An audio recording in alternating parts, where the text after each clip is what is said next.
Hello, powerful parents. Dr. Robyn Silverman here, child and teen development specialist and the creator of the Powerful Words character system.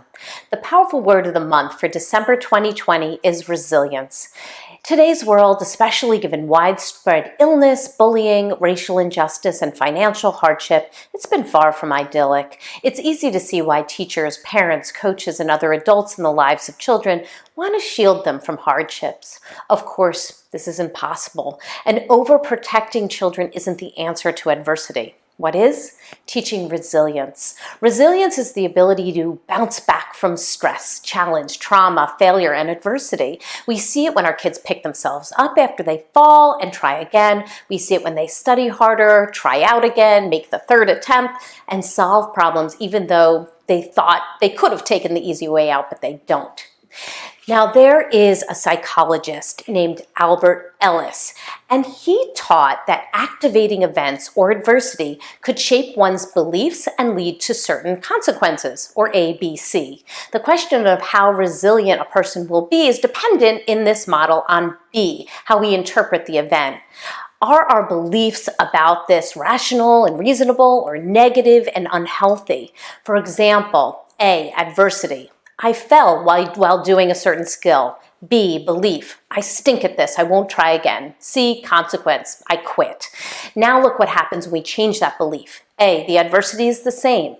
B, belief. I need to practice and to reach out to my teacher to get help. C, consequence. I practice, get help, and get better at that skill.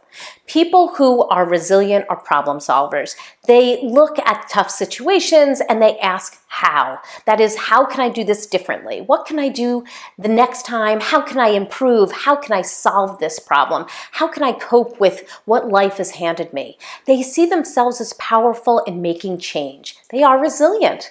Of course, sometimes there are events that are more than frustrating. They're traumatic. Many people have heard of post-traumatic stress disorder, or PTSD, a diagnosis given to someone who has a mental health condition that's triggered by life-altering, profound event that is perceived as extremely negative. But there is also another outcome, according to researchers at the Resilience Lab at the Keck School of Medicine of USC, and that's post-traumatic growth.